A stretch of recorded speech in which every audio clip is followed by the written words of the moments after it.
le niveau de réflexion de nos acteurs politiques mais dans tous les cas loolu ça augure une campagne électorale violente te loolu jàpp je pense que ci campagne yi yëpp on a vu ça mais dans tous les cas man dama jàpp ne bu nekkee démocratie rek moom moo nekk li nga xamante ni la ñuy topp même si quelque part forcé nañ ko depuis le début et tout ça bu nekkee ne dañuy dem nit ñi voter tout simplement désigner ki nga xamante ni moom la ñu wóolu pour mu représenter leen je ne crois pas que war naa mën a am une violence. D'accord. Alors cher Omar yéen vous avez toujours dit niet pour benn report élection mais est-ce que xalaat nga ne en ce moment toutes les conditions sont réunies pour la bonne tenue des législatives le 31 juillet. Ouais, mais je pense que toutes les conditions sont réunies. L'État a pris les dispositions, urnes yi commencé nañ ko yóbbu, retrait carte yi def nañ ko donc toutes les huit coalitions yi nekk ci biir yi ñu retenir sont prêts à aller vers les échéances électorales. Donc mu ngi fii bon tension moom ak élection Sénégal dafa yàgg boo ko xoolee depuis élection yi fi jaar yëpp 88 93 2000 2012 ba léegi il y aura toujours des tensions électorales. De toute façon li ñuy wax mooy li mu wax mooy il faut que les politiques am une certaine maturité pour éviter yenn violence parce que lan la yenn yi débat d'idées la ay proposition la comme ñun Aar Sénégal on a mis un contrat de législature nii lii la ñu bëggee demee assemblée nationale lii mooy rupture yi ñuy teg lii mooy 14 points yi 14 réformes yi ñuy teg ci table bi donc yeneen coalition yi teg ko ci kii bi mais du yoon nag ni mu ko waxee que ce soit c'est le fief de parce que Tamba c'est le fief de Sidiki Kaba ou Kolda c'est le fief de Mame Boye Diao que nga ñu jaay doole loolu duñ ko nangu ci benn parce que sinon on est plus dans une république fii li ci am même bu nekkee benn citoyen moo war a voter benn liste rek am na fa droit afficher wala am na fa droit wane boppam et je pense que ce qui est aurait été dangereux tey pour le Sénégal c'est de vous dire on va repousser les élections pour X raisons des raisons yooyu man je trouve pas que c'est des raisons assez solides pour ñu war ko mën a repousser aujourd'hui ñi ko bëggoon jiitu ko ñoom Alioune Tine ak tout de la société civile se sont rangés pour accepter aujourd'hui que les élections doivent se tenir à date échue après les élections nag bu ñu toogee le premier ou deuxième troisième ñu war a mën a dajaloo que ce soit les acteurs de la société civile que ce soit le secteur privé que ce soit les enseignants ñëpp dajaloo ne nii la ñu war a doxalee bu élection di waaj jib parce que tous ces acteurs là aujourd'hui sont concernés tey aujourd'hui bu ñu amoon benn bu ñu amul woon benn retrait par rapport à la situation économique est-ce que vous imaginez si on tenait des manifestations yoo xam ne tey ci biir au moins à l'instant même ñi di wuti xar wala affaire yooyu donc tu mets le pays dans une situation difficile mais politique yi acteurs de la société civile yi ñëpp du pouvoir ou de l'opposition ils se sont rendus compte que ce serait pas bon pour le Sénégalais lambda moment bi mu soxla moom muy war a feete tabaski ak conditions économiques yi ni mu demee ñu indi benn tension politique bu. mais Yewwi l'a compris moo tax mu daal di sursoir li nga xam ne mooy seen les manifestations et toute l'autre aile de l'opposition même si on vous taxe d'être les opposants de l'opposition. Oui bon moi je dis que les oppositions de l'opposition pour man ça ne veut pas dire grand-chose dans l'histoire du Sénégal pas du tout. Mais di nga magnifier quand même la décision bi nga xam ne waa Yewwi jël nañ ko. Oui tout à fait parce que c'est pas la première fois pendant les élections locales tollu woon nañu dans la même situation après on a négocié gars yi dem def li ñu def tension amoon na fi élection locale donc mars ba mu fi amee moo gënoon métti les gens ont négocié affaire bi sedd après on est passé à autre chose il y a des soupapes assez solides et je pense que de toute façon dans Yewwi où j'ai des amis politiques et tout ça là je sais que c'est des gens conscients et des gens responsables boo xam ne bu ñu demee ba cëppaandaw nga ils vont évaluer la situation pour dire oui c'est vrai en tant que ñun ay muskalaf des responsables politiques on ne peut pas aller et ça c'est à magnifier ça c'est à saluer donc ça c'est à dire bon maintenant l'autre partie de dire l'opposition de l'opposition pour moi c'est une perte de temps parce que tey boo xoolee Dansokho fan la bokkoon Landing Savané fan la bokkoon ils étaient tous pas dans le même parti Abdoulaye Wade il était dans l'opposition l'opposition a toujours été diversifiée. Donc, dire qu'il y a de l'opposition, tu prends Cheikh Omar, depuis 2016, il a voté non contre la Constitution pour prévenir les Sénégalais contre le troisième mandat.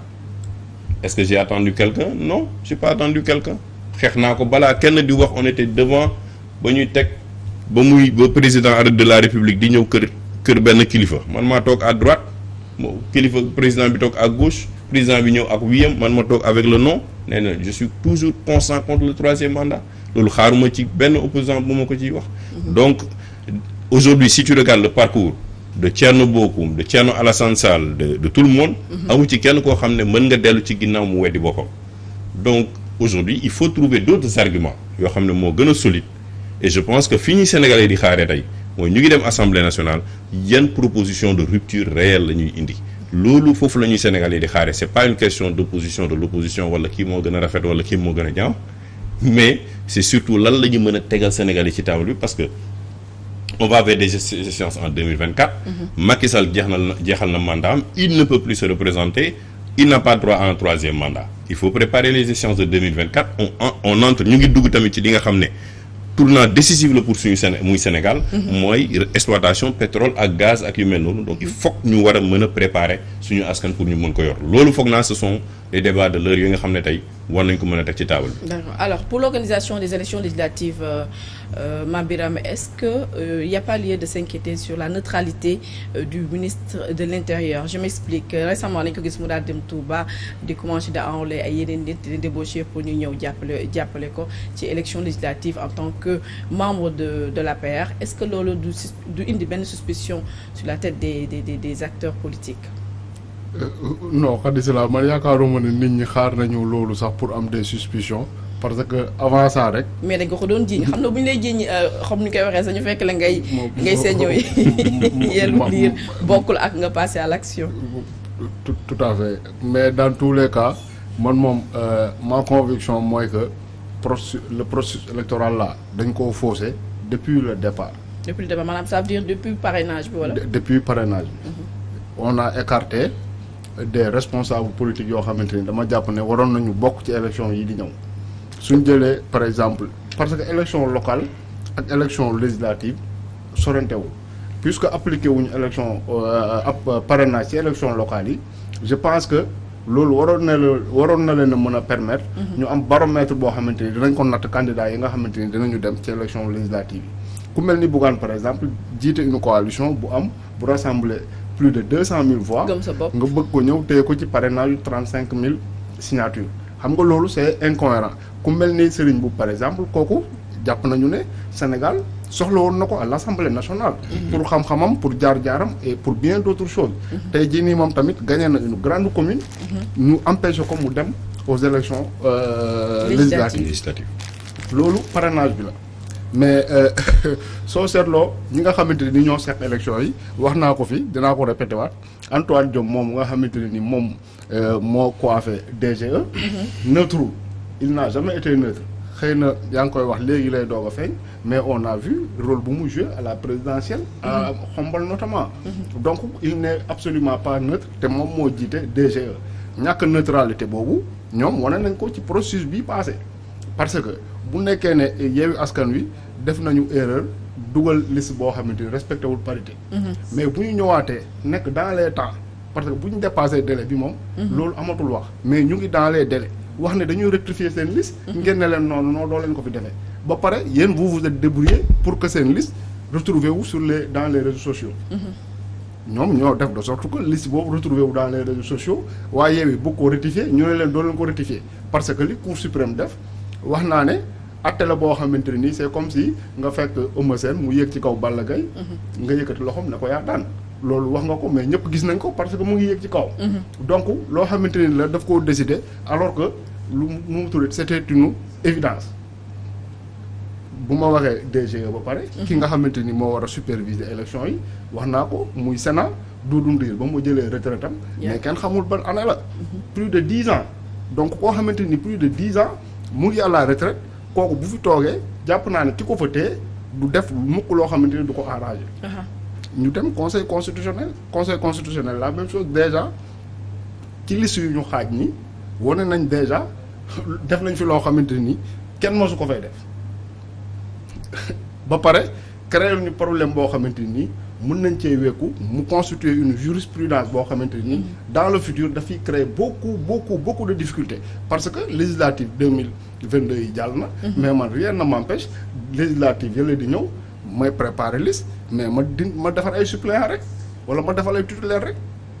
puisque conseil constitutionnel entériné na ko 2022 kon da nga wax ne machine bi enclenché nañ ko ba pare waaw parce que yow mais boo déggee ñii di wax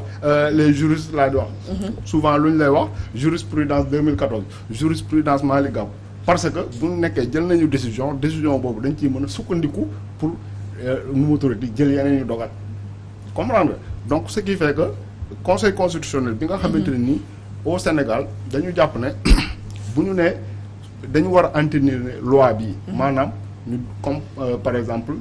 sur le loyer nga xamante ni ça concerne tous les Sénégalais mais balaa ko président promulgué yooyu conseil constitutionnel day xool ndax ànd na ak suñu constitution ou pas donc kër gu toll noonu am importance boobu pour man warul jël des décisions yoo xamante ni élève primaire bu mën a lire sax soo ko joxee mu xam ne kii nii li mu wax nii du dëgg donc ça pose problème moo tax man élection bi moom gars yi c'est déjà biaisé. c'est déjà biaisé mais puisque Yewwi nee na dina si dem tous les autres candidats nee na dinañ si dem ñun on ne peut qu'observer. mais posture Aar Sénégal yow en tant qu'analyste lan la waroon doon gën a jàppal tant que leur homologue de l'opposition waa Yewwi wala ñoom ils sont dans la bonne posture. non ça dépend xam nga ku nekk boobu da nga am sa. wala ku nekk da nga xool sa stratégie sa intérêt ku nekk da nga am sa stratégie parce que ñoom bu ñu nee Yewwi bokkul Benno bokkul.